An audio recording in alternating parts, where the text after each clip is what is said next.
"We don't need your input." He said it like I wasn't even there, like the words I'd just spoken had evaporated before they reached his ears. His hand came up before I could finish my second sentence, that dismissive wave he'd perfected over the past 8 months. 17 people sat in that room, and not one of them met my eyes. They just waited for him to move on, waited for the meeting to continue, as if I hadn't spoken at all. My notebook sat open in front of me. I'd written 3 bullet points about the partner firm, about the warning signs I'd been tracking for 6 weeks. I closed it. The sound of the cover shutting was the loudest thing in that room. That was meeting number 9. I counted them, you see. Every time he interrupted me, every time he raised that hand, every time he spoke over me like my voice was background noise he needed to tune out. 9 meetings where I'd tried to contribute, and 9 times he'd made it clear my thoughts didn't matter. By meeting 11, I'd stopped trying.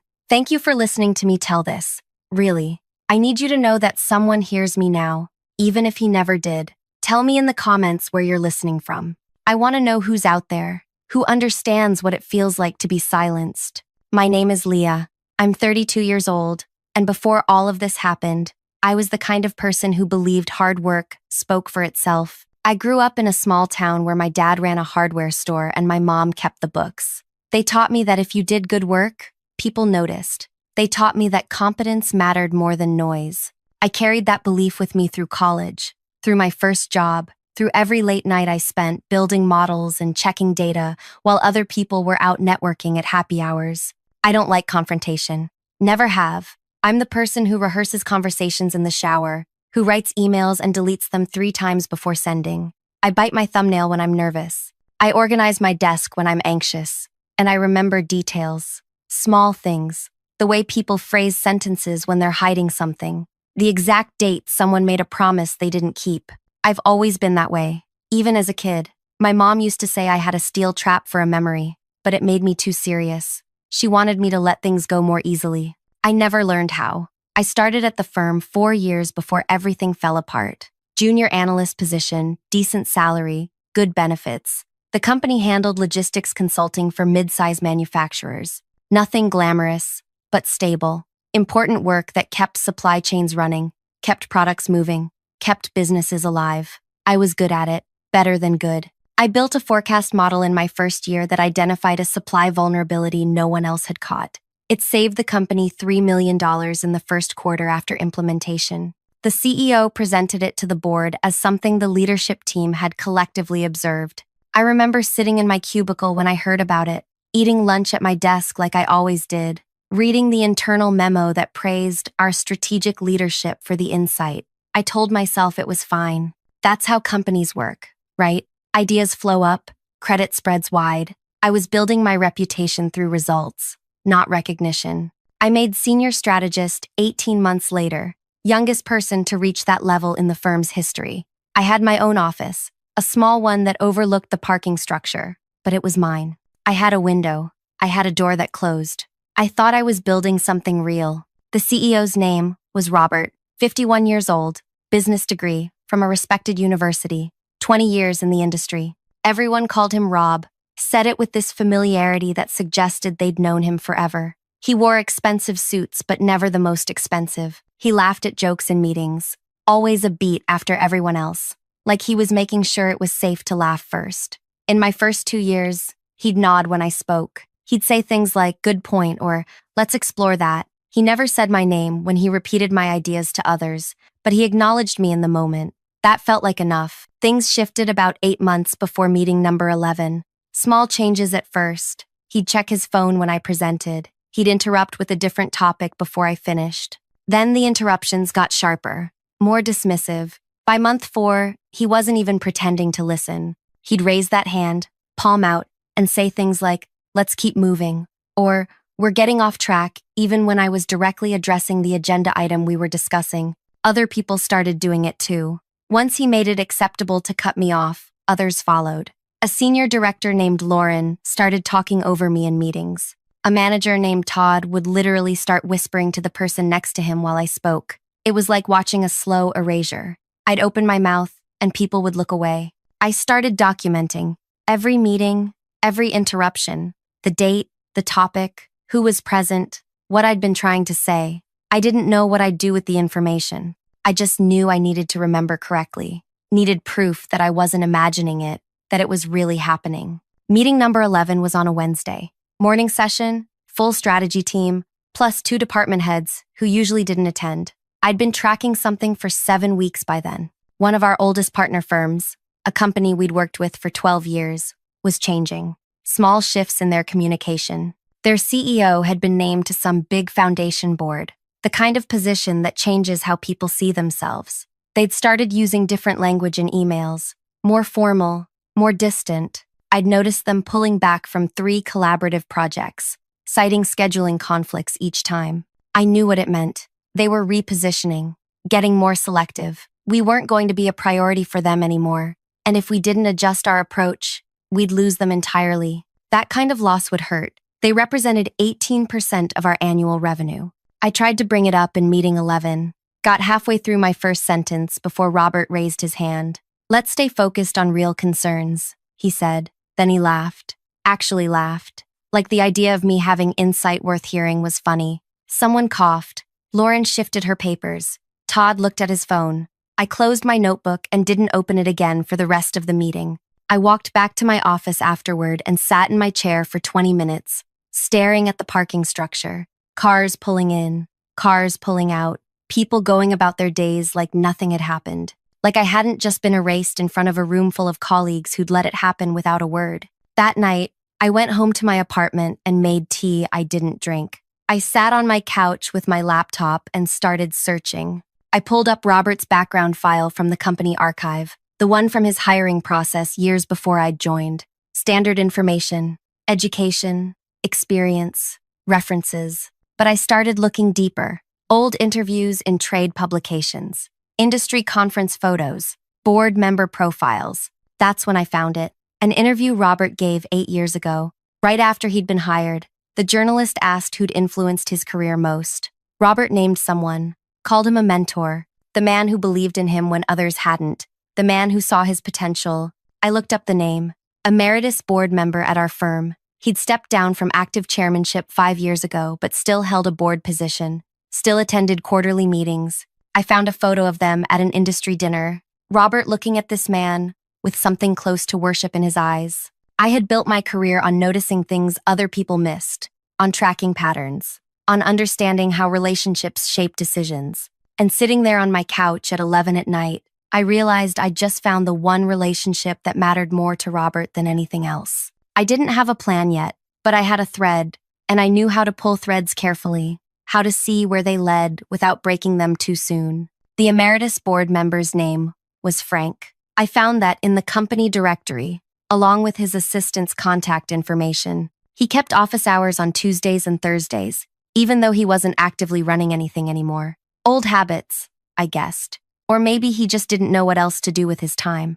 I spent a week crafting the email, deleted it 6 times, started over. I needed a reason to reach out that felt legitimate, that wouldn't raise suspicion. I settled on the company anniversary. We had one coming up in 4 months, and someone in communications had mentioned doing a historical feature. I wrote to his assistant and said I was gathering background on industry partnerships for the anniversary report. Would Frank be willing to share some historical perspective over coffee? His assistant replied within an hour. Frank would be happy to meet. How was Tuesday at 10? I showed up 7 minutes early to a cafe, 2 blocks from headquarters. I'd never been there before. Didn't want to risk running into anyone from work. Frank arrived exactly on time, and the first thing I noticed was how he moved. Steady, unhurried, like someone who'd never had to rush for anyone. He was 73. I'd looked that up. Silver hair, expensive watch that he didn't fuss with, eyes that stayed on your face when you talked. He ordered black coffee and a scone he didn't eat. "Leah," he said, like he'd been saying my name for years. "I've heard good things about your work." I wondered if that was true or just something people said. "Thank you. I appreciate you making time." We talked for 40 minutes that first meeting. I asked about the early days of the firm, about how partnerships were different back then. He told stories about handshake deals and cross-country flights to meet potential clients in person. He asked what I did, and I explained my role simply. Analysis, forecasting, pattern recognition. That's valuable work, he said. Not glamorous, but essential. Most essential things aren't glamorous.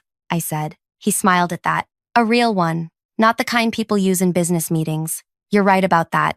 I didn't mention Robert. Didn't mention being silenced or dismissed or erased. I just listened, asked thoughtful questions, and thanked him for his time. When we parted, he said to reach out if I had more questions. I said I would. I waited 3 weeks before I emailed again. In those 3 weeks, Robert cut me off in 2 more meetings, number 12 and 13, if anyone was counting. And I was, always counting. In meeting 12, I tried to bring up budget reallocation for a project that was bleeding resources. He literally started talking to someone else while I was mid-sentence. Just turned his body away and asked Lauren about her weekend plans. I stopped talking, closed my laptop, no one noticed. Meeting 13 was worse because I'd almost convinced myself it was getting better. I'd prepared a presentation on market trend shifts, spent 8 hours building the deck, checking every data point. Robert, let me get through 3 slides before he stood up and said we needed to table this for another time. The meeting wasn't even half over. We just moved on to someone else's update, while my presentation stayed frozen on the screen behind me.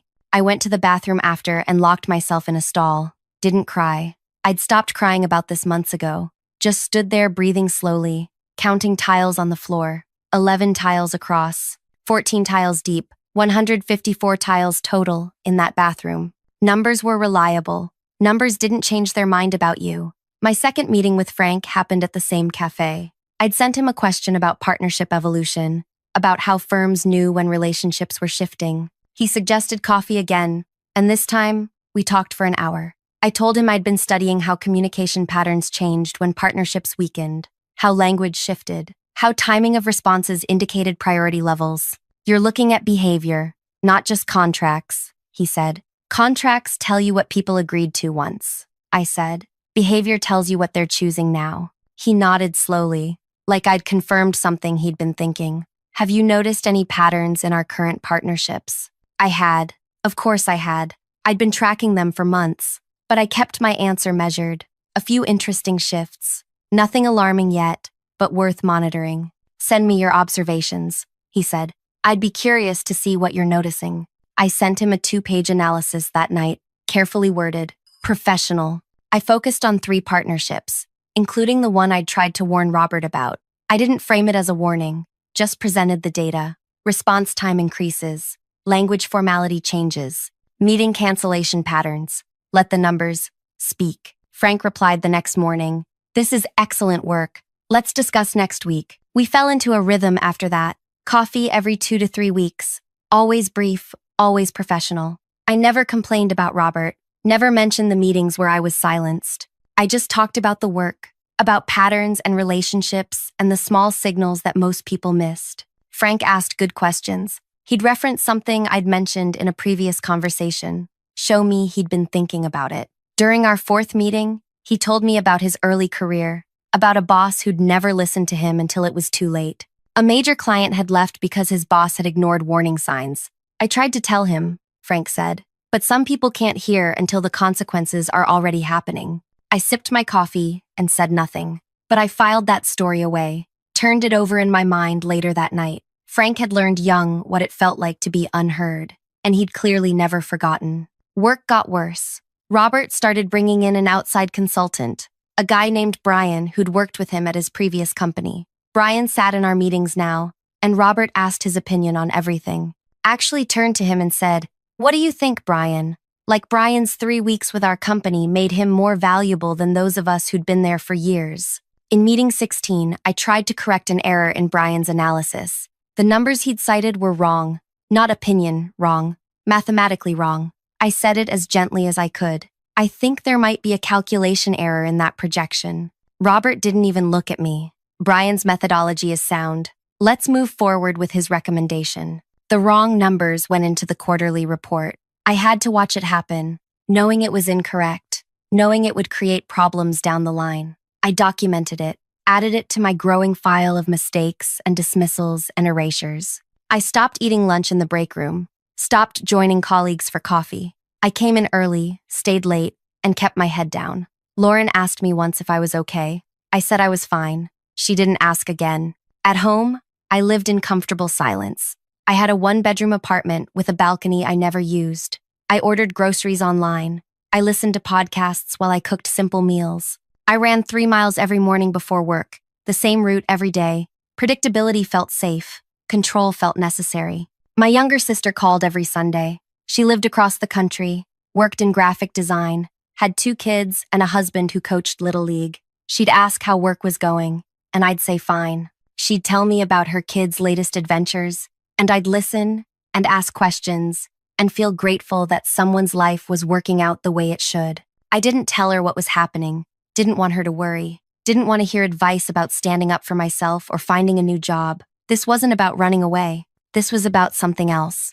Something I was still figuring out. My 5th meeting with Frank happened on a rainy Tuesday. We sat near the window, watching people hurry past with umbrellas. I mentioned the partner firm again, the one I'd been tracking for months now. Their CEO had just been announced as a new board member for some prestigious foundation. They're positioning themselves differently, I said, more selective about their associations. Frank stirred his coffee slowly. We should be mindful of that relationship. I tried to mention it in strategy meetings, I said. The words came out quieter than I'd intended, but I'm not always heard. He looked at me for a long moment, not with pity, not with surprise, with something like recognition. Send me your full analysis, he said, directly. I did. 3 pages this time. Detailed timeline of communication changes, data on engagement levels, projections of where this was heading, if we didn't adjust our approach. I didn't mention Robert's dismissiveness.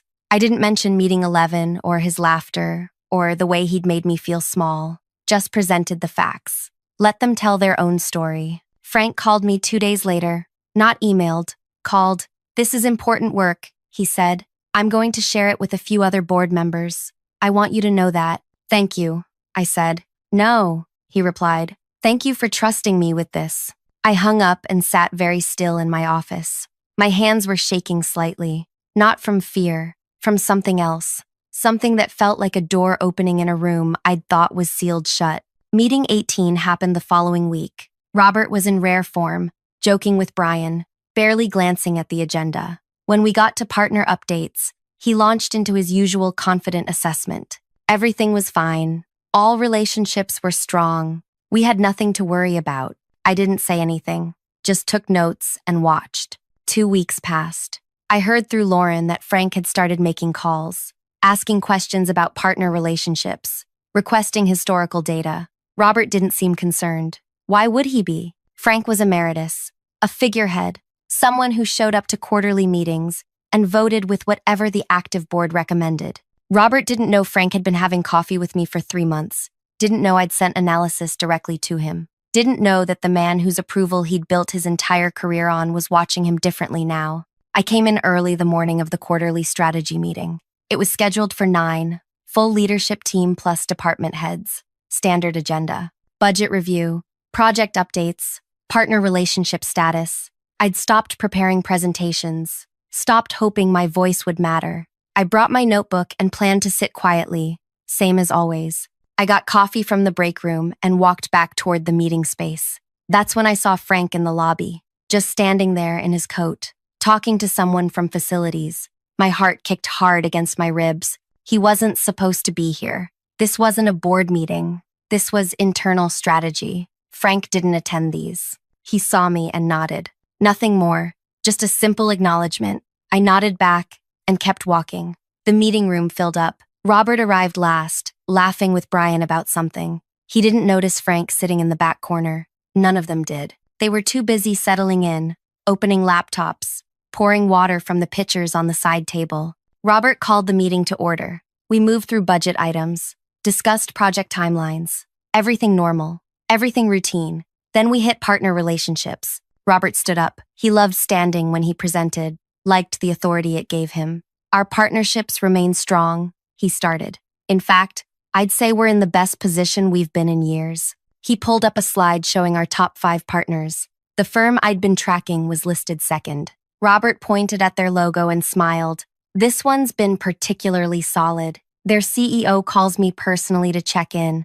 They're desperate to maintain our relationship. A few people chuckled. Robert fed off it, got more animated. Honestly, they'll take whatever terms we offer at this point. They need us more than we need them. He changed his voice then. made it higher, mocking. An imitation of their CEO. Whatever works for you, Robert. We're flexible, Robert. More laughter. Lauren was grinning. Brian nodded along, like this was brilliant business strategy. I felt sick, not because Robert was being cruel, though he was, but because he was doing it in front of the one person whose opinion actually mattered to him, and he didn't even know it yet. Frank cleared his throat, not loud, just enough. Robert stopped mid-sentence, turned, saw Frank sitting there in the back corner, hands folded on the table in front of him. The color drained from Robert's face so fast I could track it happening, pink to white in 3 seconds. Frank, Robert said. His voice had gone thin. I didn't realize you'd be joining us. I wanted to observe, Frank said quietly. His tone was neutral, calm, the kind of calm that made you nervous. Please continue. Robert tried to laugh. I was just explaining our strong partner relationships. Yes, Frank said. I heard. You mentioned that firm whose CEO is desperate for your business, the one you were mimicking. It was just a joke, Robert said quickly. We have a great relationship with them. Frank leaned back slightly in his chair. That's interesting, because their CEO is on the foundation board, the same one I joined last year. We had dinner together, 8 days ago. The room went absolutely silent. Not the kind of silence where people were waiting for more information. The kind where everyone suddenly understood something terrible was happening and didn't know where to look. Robert's mouth opened. Nothing came out. He mentioned something during our conversation, Frank continued. His voice stayed quiet, steady. Said he'd been considering reducing commitments with certain partners. Wanted to focus on relationships built on mutual respect and aligned values.